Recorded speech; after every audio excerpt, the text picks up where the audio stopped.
શું પોતાના સગા પિતાને કોઈ કાસળ કાઢી શકે? એને પણ ધાર્મિક ફરજ હોઈ શકે તેવી? શું બાળપણના કથિત અત્યાચારનો બદલો લેવા માટે પુત્ર 67 વર્ષના બીમાર પિતાનું માથું લોહી લુહાણ કરી શકે? શિકાગોની નજીકના શાઉમબર્ગમાં ગુજરાતી પરિવારમાં બનેલી આ ઘટનાએ સમગ્ર ભારતીય સમાજને હચમચાવી દીધો છે. પોલીસે હત્યાની પુષ્ટિ કરી છે, પણ જ્યારે હત્યારા પુત્રએ હત્યાનું કારણ જણાવ્યું ત્યારે માત્ર પોલીસ જ નહીં પણ તેના ડોક્ટર પણ ચોંકી ઉઠ્યા. આ હત્યા એક પારિવારિક તણાવનું પરિણામ છે કે પછી એક ભ્રામક મનનો ઘાતક ખેલ? ચાલો જોઈએ શું છે સમગ્ર ઘટના. અમેરિકાના શિકાગો નજીકના શાઉમબર્ગ શહેરમાં વસતા એક ગુજરાતી પરિવારમાં એક દુઃખદ અને ચકચારભરી ઘટના સામે આવી છે.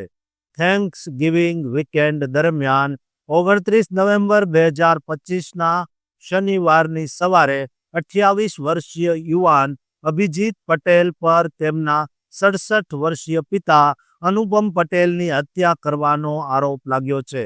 પોલીસે જણાવ્યું છે કે હત્યાનું માધ્યમ સ્લેજ હેમર હતું, જે એક અત્યંત ભારે હથિયાર છે. ઘટના શાઉમબર્ગના સાઉથ સેલમ ડ્રાઈવ પર આવેલા પટેલ પરિવારના ઘરમાં બની હતી. અનુપમ પટેલ ડાયાબિટીસની બીમારીને કારણે બેરોજગાર હતા અને ઘરમાં જ રહેતા હતા.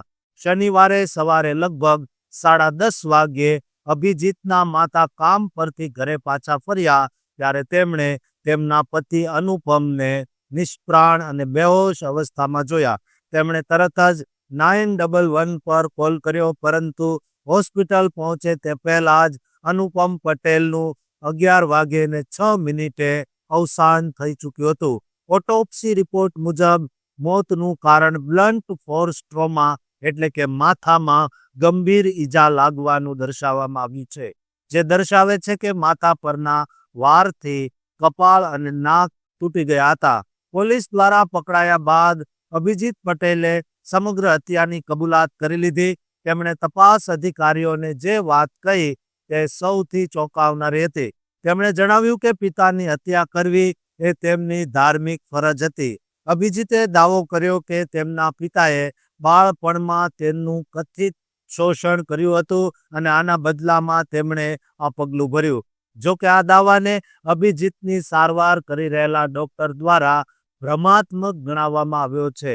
અભિજીત લાંબા સમયથી માનસિક સ્વાસ્થ્યની સારવાર હેઠળ છે અને તેમના આ નિવેદનો તેમની માનસિક સ્થિતિને વધુ જટિલ બનાવે છે. ઘટનાના દિવસે પણ અભિજીતે હત્યા કર્યા બાદ માતાને કહ્યું હતું કે મેં પપ્પાની સંભાળ રાખી છે. આ નિવેદન પોલીસ માટે તપાસનો એક ગંભીર વિષય બન્યો છે. પટેલ પરિવારમાં તણાવ લાંબા સમયથી પ્રવર્તી રહ્યો હતો. અભિજીત પર અગાઉ પણ પિતા અનુપમને ધમકી આપવાનો અને તેમના પર હુમલો કરવાનો ઇતિહાસ હતો.